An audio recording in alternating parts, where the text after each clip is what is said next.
Hello दोस्तों, नमस्कार। किसी चैनल में मैं आप सभी लोगों का दिल से बहुत बहुत स्वागत करता हूं। दोस्तों, रिसेंटली अगर हम लोग बात करें तो आप सभी लोगों को पता ही है फिलहाल का अभी का सबसे बड़ा हॉट टॉपिक कौन सा है। तो यस, आप सभी लोगों को पता है अमेरिका का इलेक्शन।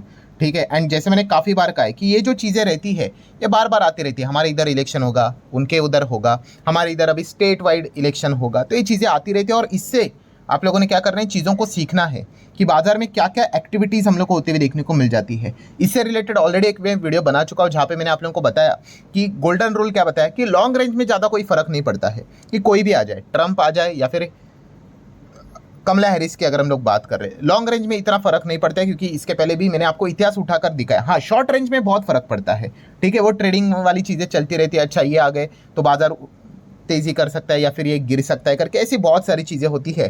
ठीक है, हम लोग और भी इस प्रकार के वीडियोस कवर करेंगे तो आप ज़्यादा से ज़्यादा सीख सकते हो। सो अभी इस वीडियो की अगर हम लोग यहाँ पे बात करें तो आप देख सकते हो कि अमेरिका का बाजार का जो फ्यूचर है क्या किस प्रकार से आप लोगों को वॉलेटाइल होते हुए देखने को यहाँ पे मिल चुका है। अगर आप प्रॉपरली इसका कैंडलस्टिक चार्ट पैटर्न भी देखोगे, ये किसी शेयर की बात नहीं कर रहे हम लोग, ये एक ओवरऑल इंडेक्स है। इंडेक्स में इस प्रकार की हलचलें ये कोई आम बात नहीं होती है। जो प्रॉपरली शेयर बाजार का प्लेयर है उसको समझ में आ रहा होगा कि मैं क्या बात कर रहा हूँ। सो डेफिनेटली इस प्रकार की वॉलेटिलिटी हम लोग को आम बात मतलब बार बार देखने को नहीं मिलती है। इस प्रकार की जब बड़े इवेंट्स होते हैं तभी देखने को मिल जाती है। सो इस वीडियो का टॉपिक बहुत ही सिंपल है दोस्तों। जैसे कि अगर हम लोग बात करें कि ट्रंप, अगर डोनाल्ड ट्रंप अगर हार गए तो यस, आप प्रॉपरली यहाँ पे सुन रहे हो कि अगर डोनाल्ड ट्रंप अगर हार गए तो कौन से ऐसे शेयर बाजार में जो सेक्टर्स है या फिर जो बिजनेसेस है वो दिवाली मनाएंगे। ठीक है, दिवाली तो हो चुकी है बट वो खुश हो जाएंगे। मतलब वो सेक्टर वाली यूजुअली चाहते मतलब क्या है कि उनका बिजनेस करना थोड़ा सा मुश्किल हो जाता है अगर डोनाल्ड ट्रंप आए तो। और ये बातें हम कैसे कर रहे हैं, इतिहास के डेटा के हिसाब से। इसके पहले भी डोनाल्ड ट्रंप रह चुके ना यूएस के प्रेसिडेंट, तो डेफिनेटली उन्होंने क्या क्या मुश्किलें क्रिएट करके रखी हुई थी। ठीक है, तो ये जो सेक्टर्स है, ये जो बिजनेस है, उनको क्या हो जाता है दोस्तों, मतलब तकलीफ हो जाती है भाई अपना बिजनेस करने के लिए। देखिए, कोई भी बिजनेस ऐसा जीरो नहीं हो जाता है, बंद नहीं हो जाता है, बट यस जैसे मैंने बोला ना कि बिजनेस करने में कठिनाई हो जाती है बिकॉज ये इनके पास पावर आ जाएगी ना भाई, वो इनके terms conditions rules regulations policies जो रहेंगी। तो इन बिजनेसेस के लिए पिछले टाइम जब ये चीज़ें हुई थी, जब डोनाल्ड ट्रंप चुनकर आए थे, ठीक है 2016 के आई गेस चुनकर आए थे, 2020 में हारे थे, तो कौन कौन से बिजनेसेस को तकलीफ हुई थी। मतलब क्या है कि अगर ये हारे तो ये ऐसे कुल मिला के 5 बिजनेसेस है दोस्तों जो कि हम लोगों को यहाँ पे खुशी मनाते हुए देखने को यहाँ पे मिल सकते हैं। आप ऐसा भी चाहो तो यहाँ पे कह सकते हो। ठीक है, एंड ऑब्वियसली हम एक और वीडियो बनाएंगे कि अगर डोनाल्ड ट्रंप जीते तो कौन सा सेक्टर खुशी मनाएगा। उसके ऊपर भी अगर आपको वीडियो चाहिए जस्ट यस बोल देना, जितना हो सके जल्द से जल्द उसके ऊपर भी मैं वीडियो लाने की कोशिश यहाँ पे करूंगा, क्योंकि उन सेक्टर के ऊपर वो काफ़ी ज़्यादा मतलब बोलते हैं ना छूट दे देते हैं, अरे जाओ मजे करो करके। ठीक है, तो इस वीडियो का टॉपिक क्या आपको समझ में आया, यस कि अगर इनकेस डोनाल्ड ट्रंप हारे, या और वी कैन से कि अगर कमला हैरिस अगर वो जीतती है तो इन 5 सेक्टर को डायरेक्टली और इनडायरेक्टली बेनिफिट हो सकता है। तो फर्स्ट सेक्टर है दोस्तों आईटी सेक्टर।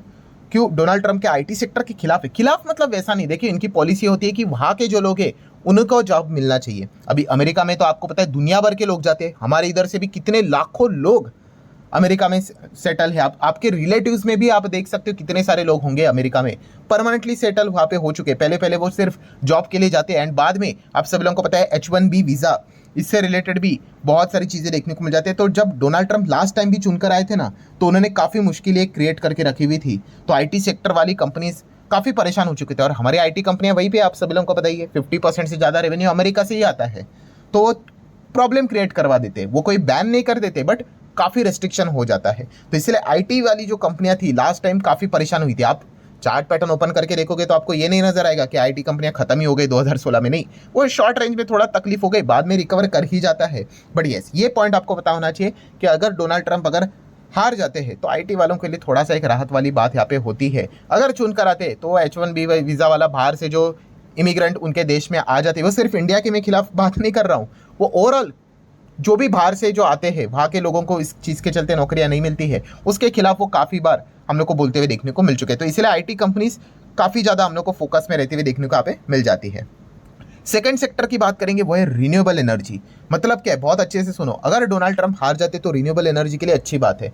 आप बोलोगे ऐसा क्यों? क्योंकि डोनाल्ड ट्रंप भाई ये मतलब बोलते ना एनवायरनमेंट अच्छा होना चाहिए, ये होना चाहिए, रिन्यूएबल को बढ़ावा दे, इससे रिलेटेड नहीं, वो बिंदास बोलते भाई ऑयल गैस को बिंदास इस्तेमाल यहाँ पे करो, गैसोलीन के इस्तेमाल करो, उसी से रिलेटेड वो चर्चा ज़्यादा यहाँ पे करते। मतलब अभी तक अगर हम लोगों ने इतना एग्रेसिवली देखा नहीं, जैसे कि अगर हम हमारे प्राइम मिनिस्टर मोदी जी की बात करें तो हम लोगों ने देखा हमारे देश की पॉलिसी ही है भाई कि हमें कार्बन इमिशन फ्री यहाँ पे होना है। ठीक है, वो टारगेट लेकर यहाँ पे चल रहे हैं, यहाँ तक 2070 तक 2047 तक ऐसे अलग अलग टारगेट लेकर चल रहे हैं। ठीक है, बट अगर हम लोग डोनाल्ड ट्रंप की बात करें, वो इन चीज़ों को ज़्यादा बढ़ावा नहीं देते। आप चेक करो, हार्डली आपको कोई मुश्किल से कोई स्पीच मिलेगा उनको, वो तो बिंदास कहते हैं भाई जो पेट्रोल डीजल गैसोलीन जो चीज़ें हैं आराम से इस्तेमाल यहाँ पे कर सकते हो करके। मतलब क्या है कि अगर डोनाल्ड ट्रंप अगर हार जाते तो डेफिनेटली रिन्यूएबल एनर्जी सेगमेंट के लिए अच्छी बात यूजुअली मानी जाएगी। वैसे भी देखा गया हमारे देश में भाई रिन्यूएबल एनर्जी अपने ही देश में ज़्यादा बिजनेस यहाँ पे करती है, एक्सपोर्ट से रिलेटेड इतना कोई बड़ा एक्सपोजर है नहीं, बट फिर भी मैंने एक बिजनेस लेवल का पॉइंट आप लोगों के सामने रख दिया। पॉइंट नंबर 3 की अगर बात करेंगे दोस्तों, तो आप सभी लोगों को पता ही है, तो मैंने काफ़ी बार कवर किया है, ट्रेड वॉर। अमेरिका और चाइना ज़बरदस्त तरीके से लड़ना स्टार्ट यहाँ पे कर देंगे। ठीक है, ये इसके पहले भी 2016 2020 में कवर किया था। ठीक है, कि अगर बाइडन चुन के अगर आ जाते हैं तो वो चाइना से रिलेटेड इतनी बात यूजुअली नेगेटिव नहीं करते जितना कि ट्रंप करते हैं। ट्रंप तो सीधा चाइना के पीछे ही पड़ जाएंगे। ठीक है, एंड पीछे पड़ना मतलब क्या, ऐसा जाके मिसाइल नहीं छोड़ के आते। वो क्या करेंगे भाई, उनको बिजनेस करने में मुश्किलें क्रिएट करके रखेंगे, टैरिफ लगा देंगे, टैक्स लगा देंगे। ठीक है, और जैसे कि आपको मैंने बताया है कि सबसे बड़ा चाइना को तकलीफ किससे क्रिएट हो जाता है, मेटल से रिलेटेड उनको बहुत परेशानी क्रिएट करेंगे। और आज ही के पहले वीडियो में भी मैंने इससे रिलेटेड एक्सप्लेनेशन आपको दिया है कि चाइना का मेटल का मार्केट डिस्टर्ब होगा, वो क्या करेंगे, दूसरे देशों में सस्ते दाम पे चाइना क्या करेगा, मेटल को डंप करना स्टार्ट कर देगा और वहाँ की जो इंडस्ट्री वो डिस्टर्ब हो जाएगी।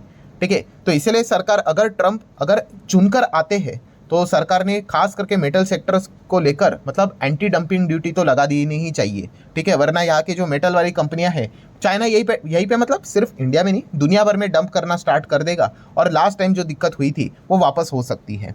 तो इसलिए अगर ट्रंप हार जाते हैं तो मेटल सेक्टर एक राहत सी सांस लेगा कि भाई चलो वहाँ पे कुछ चाइना के ऊपर टैरिफ तो यहाँ पे नहीं लगेगा तो मेटल में कोई डंपिंग बिम्पिंग यहाँ पे होगा नहीं करके, तो मेटल वाले थोड़े से यहाँ पे हम लोग को खुश होते हुए देखने को मिल सकते हैं। देन अगर पॉइंट नंबर 4 की अगर हम लोग बात करें तो वह है सेमीकंडक्टर। यस, सेमीकंडक्टर की बात करें तो आप सभी लोगों को पता ही है कि ट्रंप तो पहले से ही ताइवान के पीछे भी पड़े हुए। ताइवान के पीछे पड़े मतलब वो उनसे कोई दुश्मनी नहीं है। ठीक है, बट उन्होंने अभी रिसेंटली स्पीच में भी कहा था, जो मैंने हाईलाइट करके आपको बताया था, कि ट्रंप ने आरोप क्या लगाया कि भाई चाइना ने हमारा जो चीप इंडस्ट्री है वो चुरा भी कैसे लिया, मतलब हम आपसे मतलब चाइना और ताइवान की भी बनती नहीं है ना, तो चाइना से मतलब चाइना ताइवान के ऊपर अटैक क्यों नहीं करता है यूजुअली, तो अमेरिका का बहुत बड़ा मैसिव सपोर्ट है। ठीक है, कभी भी कुछ भी हो जाता है तो आप सभी लोगों को बताइए कि यूएस सपोर्ट में आ ही जाता है। बट इसी सपोर्ट के चलते क्या हो गया कि ताइवान निश्चित यहाँ पे हो गया और उन्होंने बिंदास बिजनेस करना स्टार्ट किया और अमेरिका की चीप इंडस्ट्री वो खींच कर लेके गए। ठीक है, मतलब आप सभी लोग पता है सेमीकंडक्टर का 50% से ज़्यादा का मार्केट शेयर ताइवान के पास है।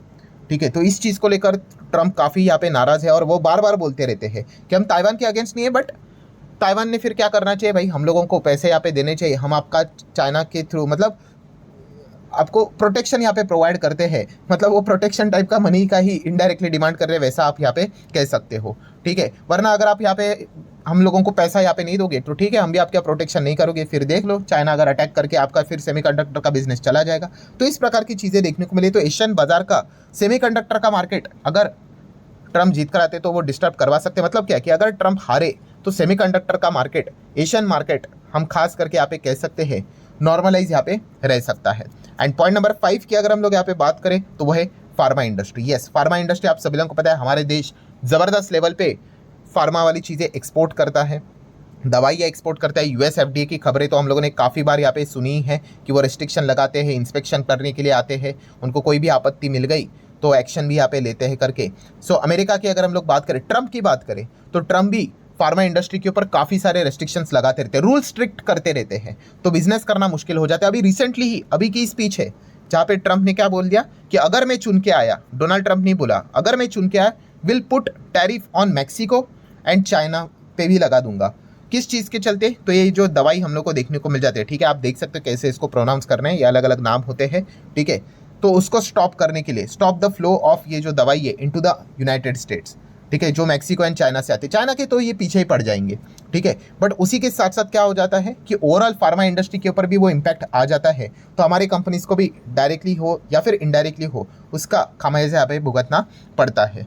तो इसीलिए दोस्तों ये जो 5 सेक्टर है, अगर ट्रम्प हारे तो ये 5 सेक्टर दिवाली मना सकते हैं। दिवाली मनाना मतलब ऐसा नहीं होता है भाई सीधा डबल ट्रिपल 4 गुना 10 गुना होते हैं, नहीं नहीं, एक शॉर्ट रेंज की वो चीज़ें होती है, ठीक है। इसका अर्थ ये नहीं कि कमला हैरिस जीत गए मतलब भाई सब कुछ एकदम यहाँ पे नोट ही बटेंगे करके, नहीं। आप इन चीज़ों को समझो कि उनका अभी तक का पास्ट ट्रैक रिकॉर्ड ये चीज़ें बता चुका है कि ये चीज़ें करते करके अभी भविष्य में भी वही पॉलिसी लेकर वो चलेंगे या फिर कुछ बदलाव करेंगे, वो तो भविष्य में ही देखने वाली बात होंगी। बट ये 5 पॉइंट के चलते हम यही कह सकते हैं कि अगर ट्रम्प अगर हार जाते हैं तो ये 5 सेक्टर के लिए थोड़ा सा एक राहत का सांस लेने वाला पॉइंट रहेगा, ठीक है। एंड अगर जीत जाते हैं ट्रम्प तो इसके ऊपर अगर आपको अलग से वीडियो चाहिए कि अगर ट्रम्प जीते तो कौन से सेक्टर को बेनिफिट मिलेगा डायरेक्टली और इनडायरेक्टली, जस्ट यस बोल देना कमेंट सेक्शन में। इसके ऊपर भी अभी के अभी हम लोग रिसेंटली वीडियो बनाने की कोशिश जरूर करेंगे। सो आशा करता हूं इस वीडियो से भी आपको कुछ सीखने को मिला होगा, तो चाहो तो लाइक एंड शेयर कर सकते हो। मिलते हैं नेक्स्ट वीडियो में, तब तक के लिए बाय बाय।